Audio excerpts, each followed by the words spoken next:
হঠাৎ বিয়ে বাড়িতে যাওয়া।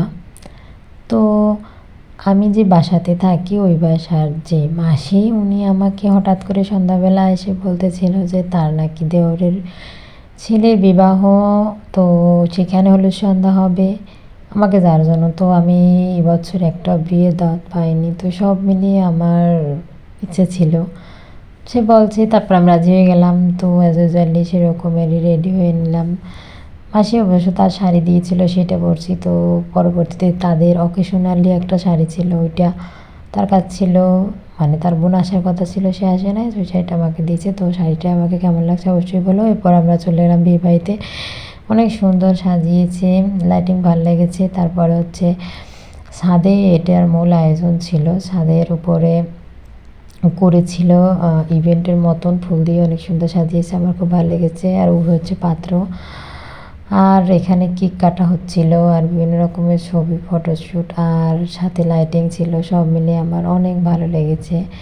এরকম অনুষ্ঠানে আমার আসা হয় নাই। আর এবছর আমি একটা বিয়ে খাইতে পারি নাই, এজন্য খাওয়াটা বড় কথা না, আমার আবার হচ্ছে কোনো অনুষ্ঠানে যেতে নতুন পরিবেশে মিশতে বেশি ভালো লাগে। যাই হোক, তো আমিও একটু এখানে বসে ফটো ভিডিও করে নিয়েছিলাম, কারণ পিছনে দেখুন লোকেশন বা পিছনের সাজানো স্ট্যান্ড আমার অনেক ভালো লেগেছে।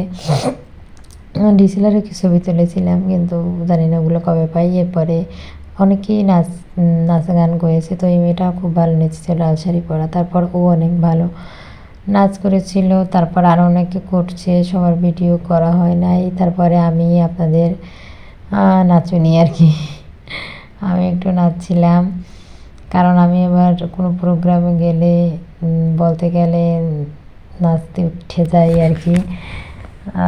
মানে লোকজন একটু সাদাসাদি করলেই হয়, আর কিছু লাগে না। ওই যে বলে না, এমনি নাচুনি বুড়ি আর দেয় ডোলে বাড়ি, এই আর কি।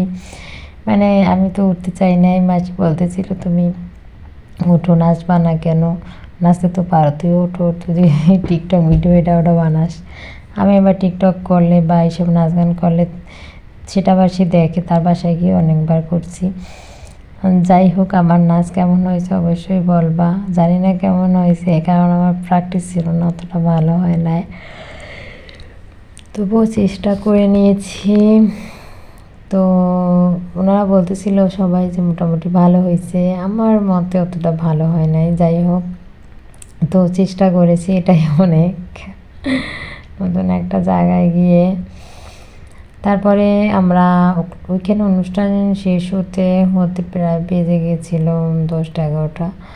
এরপর আমরা ওখান থেকে আমাদের বিরিয়ানি প্যাকেট দেয়, ওটা নিয়ে তারপরে গাড়িতে করে মাসির মেয়ে জামাইয়ের নিজেদের গাড়ি আছে, ওতে করে চলে আসতেছিলাম। আসার পথে একটু ভিডিও করি লাইটিংয়ের, কারণ 14ই ডিসেম্বর বা সামনে 16 ডিসেম্বর উপলক্ষে লাইটিং হয়েছিল। তো আজ এ পর্যন্তই, টাটা।